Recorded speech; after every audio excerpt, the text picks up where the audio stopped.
Hello students, last lecture में हमने question number 14 तक किया था एक्सरसाइज 5.3 का। आज हम क्वेश्चन नंबर 15 करने जा रहे हैं। क्या है question number 15? A contract on construction job specifies a penalty for delay of completion beyond a certain date as follows: ₹200 for the first day, ₹250 for the second day, and ₹300 for the third day, etc. The penalty for each succeeding day beyond being ₹50 more than for the preceding day. How much money the contractor has to pay as penalty if he delays the work by 30 days? क्या कहता है कि एक contractor है, उसको कोई contract मिलता है काम का, तो अगर वो एक दिन की देरी करता है तो फर्स्ट डे के लिए उसको 200 पेनल्टी के रूप में देने पड़ते हैं। अगर अगले दिन भी वो देरी करता है तो दूसरे दिन के लिए उसको 250 देने पड़ते हैं, थर्ड डे के लिए उसको 300 देने पड़ते हैं। इस तरह से जो पेनल्टी है नेक्स्ट डे की प्रीसीडिंग डे से, पिछले वाले दिन से 50 रुपए ज्यादा होती है। तो हमें ये बताना है कि अगर काम 30 दिन डिले होता है तो टोटल पेनल्टी उसको कितनी देनी पड़ेगी। देखिए क्या था हमारे पास question, penalty for first day, penalty for first day कितनी है हमारे पास? ₹200। पेनल्टी फॉर सेकेंड डे कितनी है? Penalty for second day is ₹250, ₹50 extra हो जाती है। पेनल्टी फॉर थर्ड डे कितनी है हमारे पास? ₹300 एंड सो ऑन, इस तरह से चलती जाती है। अब देखिए लिस्ट ऑफ पेनल्टीज बनाइए। लिस्ट ऑफ पेनल्टीज क्या बनेगी? 200, then 250, then 300 and so on, ऐसे चलती जाएगी। अब A2 में से A1 को माइनस करो इस लिस्ट में। 250 minus 200 that is ₹50 and A3 minus A2 300 minus 250 again कितना आया? 50 आया हमारे पास। देखिए as common difference is same, common difference is same, so the list of penalty forms an AP. So list of penalties forms an AP। देखिए एक contractor था जिसने कोई कंस्ट्रक्शन जॉब को हायर किया था। अगर वो एक दिन, मतलब सिर्फ जैसे सपोज उसको 60 दिन में काम करना था लेकिन उसको 61 दिन लगे, तो जो 61वां दिन है, 61st डे है, उसके लिए उसको 200 रुपए एक्स्ट्रा देने पड़ेंगे। मान लीजिए उसको अगर 62 डेज लगे हैं तो 2 दिन एक्स्ट्रा लगे, पहले दिन के तो उसको 200 देने पड़ेंगे, अगले दिन के 250 रुपए। अगर 3 दिन लेट करता है तो पहले दिन के 200, दूसरे दिन के 250, तीसरे दिन के 300 रुपए। इस तरह से चलता जा रहा है और उसने जो काम है वो 30 दिन लेट कर दिया, डिले कर दिया, तो उसको टोटल पेनल्टी कितनी देनी पड़ेगी? तो पहले दिन की पेनल्टी ये, दूसरे की ये, तीसरे की ये, अब ये एपी बना रही है तो 30th डे की जो पेनल्टी होगी उन सभी का क्या करना पड़ेगा? 30 डेज की पेनल्टीज का टोटल सम निकालना पड़ेगा। मतलब 200 रुपए भी देने पड़ेंगे, 250 भी, 300 भी। जैसे अगर 3 दिन लेट करता वो तो कितने रुपए देने पड़ते उसको? 400, 450, 750। तो 3 दिन के लिए कितने देने पड़ते? 750। तो हमने क्या किया इनका ऐड। अब 30 दिन में के लिए कितने देने पड़ेंगे? तो पहले तो हमें 30 टर्म्स का क्या करना पड़ेगा? सम।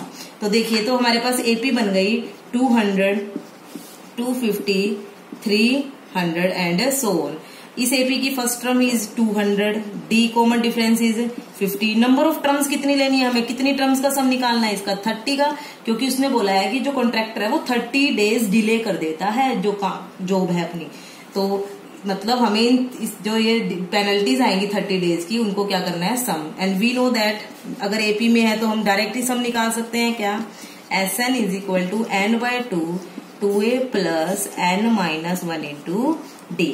तो n की वैल्यू इज 30, S30 निकाल रहे हैं बाय 2 इंटू a की value 200 plus 30 minus 1 into d की वैल्यू इज 50। सिंप्लीफाई करेंगे ये कितना आ गया? 15 400 प्लस 29 इंटू 50, 15 400 प्लस इसकी इससे मल्टीप्लाई 5 9 जा 45, 4 5 2 जा 10 और 4 14। ये आ गया हमारे पास 15 इंटू इनको ऐड करेंगे तो हमारे पास आएगा 1850। 15 की इससे मल्टीप्लाई कर देना 0, 15 5 जा 75, 7 कैरी गया, 15 8 जा 120 प्लस 7 127, 12 गया, 15 1 जा 15 प्लस 12 27। इतने रुपए पेनल्टी के रूप में उसको देने पड़ेंगे कि अगर कोई कॉन्ट्रैक्टर इस तरह से जॉब कर रहा है, कोई कंस्ट्रक्शन जॉब, और उसको इस तरह से पेनल्टी देनी पड़ती है फर्स्ट डे के लिए इतनी, सेकंड के, थर्ड के लिए, तो 30 डेज की टोटल पेनल्टी उसको कितनी देनी पड़ेगी? 27,750 रुपीज। अब नेक्स्ट क्वेश्चन नंबर 16 क्या है?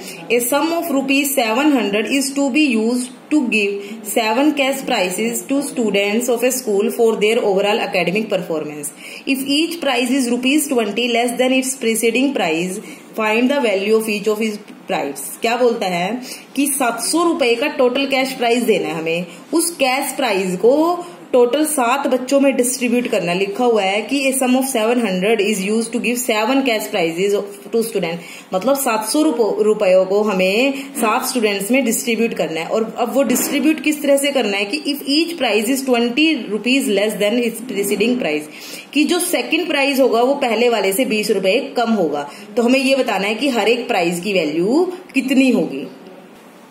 देखिए क्या था हमारे पास, टोटल कैश अमाउंट कितनी थी जो हमें डिस्ट्रीब्यूट करनी थी? टोटल कैश अमाउंट ₹700 थी।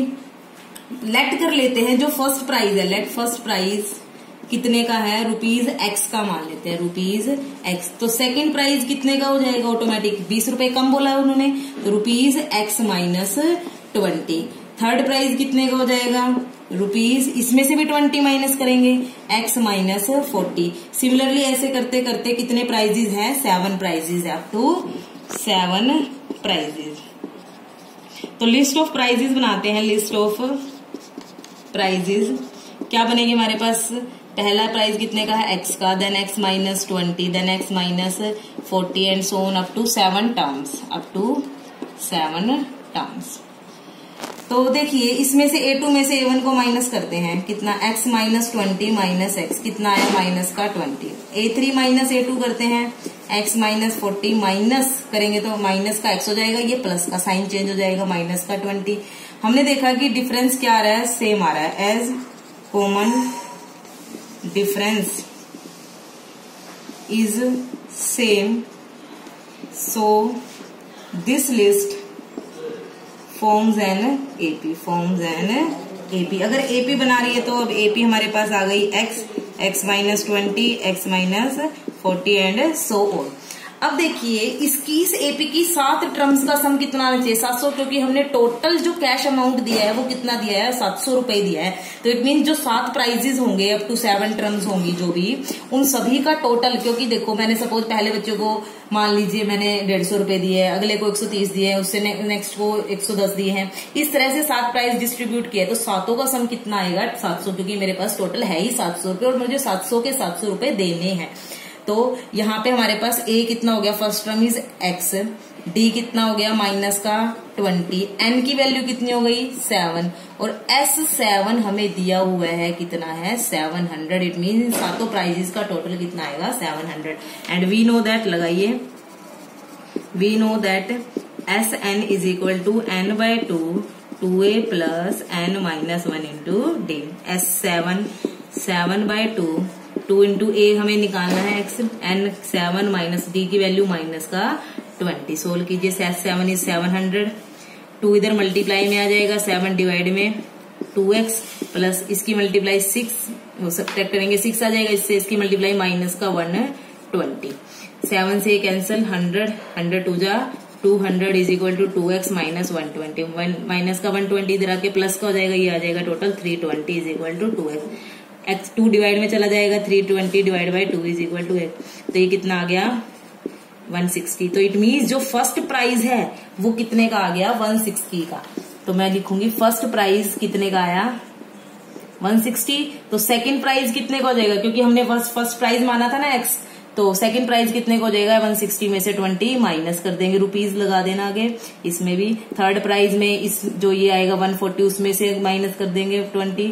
ऐसे चलते चलते आप 7 के 7 प्राइजेस लिख दीजिएगा। अब नेक्स्ट क्वेश्चन 17th क्वेश्चन क्या है, in a school students thought of planting trees in and around the school to reduce air pollution. कि एक स्कूल में स्टूडेंट्स ने ट्रीज को प्लांट करने का निर्णय लिया, क्यों? ताकि वो पोल्यूशन को रिड्यूस कर सके। It was decided that the number of trees that each section of each class will plant will be the same as the class. कि ये डिसाइड किया गया कि क्लास का हर एक सेक्शन उतने ही पेड़ लगाएगा जो उसकी क्लास का नंबर है। इट मीन्स जैसे अगर कोई थर्ड क्लास है, सेक्शन 1 है, तो हर एक सेक्शन 3 पेड़ लगाएगा। In which they are studying example, a section of class 1 will plant 1 tree, a section of class 2 will plant 2 trees and so on till class 12th। तो there are 3 sections of each class, how many trees will be planted by the students. क्या कहते हैं कि अगर जैसे suppose class first है तो first class का एक सेक्शन कितने प्लांट करेगा ट्रीज? 1 ट्री प्लांट करेगा। सेकंड क्लास का एक सेक्शन 2 ट्री। ऐसे जैसे सपोज +2 क्लास है, +2 क्लास का एक सेक्शन 12 ट्री प्लांट करेगा। तो हर एक क्लास के 3 सेक्शन है स्कूल के अंदर। तो ये बताना है हमें टोटल स्कूल के द्वारा कितने ट्रीज प्लांट किए जाएंगे, स्टूडेंट्स के द्वारा टोटल ट्रीज कितने प्लांट किए जाएंगे। देखिए क्या था, मैं लिख रही, देखो स्कूल के अंदर 1st to लेकर 12th तक की क्लासेस है, तो मैं लिख रही हूँ ट्रीज प्लांटेड बाय क्लास 1, तो मैं लिख रही हूँ 3। ऐसा क्यों? देखिए बिकॉज रीजन भी लिख रही हूँ, क्लास 1 जो फर्स्ट क्लास है हैज 3 सेक्शन है and each section will plant 1 tree. क्योंकि देखिए हमने कहा था उस क्लास का नंबर 1st है, उसका हर एक सेक्शन एक ट्री प्लांट करेगा, तो 3 सेक्शन में टोटल ट्री कितने हो जाएंगे उस क्लास के द्वारा? 3 ट्रीज प्लांटेड बाय क्लास 2। देखिए सेकेंड क्लास का एक सेक्शन 2 ट्री प्लांट करेगा, तो 3 सेक्शन कितने करेंगे? 6 trees planted bye class 3rd कितने होंगे? हर एक सेक्शन 3 ट्री प्लांट करेगा, 3 सेक्शन है तो कितने हो जाएंगे टोटल ट्रीज? 9। हर एक क्लास 4 के कितने हो जाएंगे? हर एक सेक्शन 4 ट्री प्लांट करेगा, 3 सेक्शन है तो 4 3 12। ऐसे करते करते ट्रीज प्लांटेड बाय क्लास 12, देखो एक सेक्शन 12 ट्री प्लांट करेगा, तो 3 सेक्शन है क्लास 12 के, कितने ट्री प्लांट होंगे? 36। तो list of trees planted by classes बना लेते हैं, क्या है? 3, 6, 9, 12 and so on up to 36। देखिए A2 में से A1 को माइनस करें, 6 - 3 इज इक्वल टू 3। A3 में से A2 को माइनस करें, 9 - 6 इज इक्वल टू 3। A4 में से A3 को माइनस करें, 12 - 9 इज इक्वल टू 3। एज वही बात, common difference is same, common difference is same, so this list forms N AP। So this list forms N AP। अब देखिए उन्होंने क्या पूछा है, टोटल ट्रीज पूरे सभी स्टूडेंट्स के द्वारा कितने प्लांट किए गए। क्लास 1 के द्वारा 3, 2 के द्वारा 6, इसके द्वारा 9, तो इन सबको क्या कर देंगे? ऐड कर देंगे। तो इस AP के लिए फर्स्ट टर्म कितनी है? 3। कॉमन डिफरेंस D कितना है? 3। और नंबर ऑफ टर्म्स कितनी है? क्लासेस कितनी है? 12। तो नंबर ऑफ टर्म्स भी कितनी हो जाएगी? 12। वी नो दैट हमें इन सबका सम करना है, तो SN का फॉर्मूला लगाना पड़ेगा। SN is equal to N/2। तो हम A+L वाला भी लगा सकते हैं, यहाँ पे फॉर्मूला वही लगा रही हूं मैं। N की वैल्यू 12/2, A की वैल्यू 3 प्लस L की वैल्यू 36। आप इसको सोल्व कर लीजिएगा, आपका आंसर आ जाएगा। इस तरह से आप क्वेश्चन नंबर 17 तक कंप्लीट कर लीजिएगा, फिर कॉपी पे। Thank you.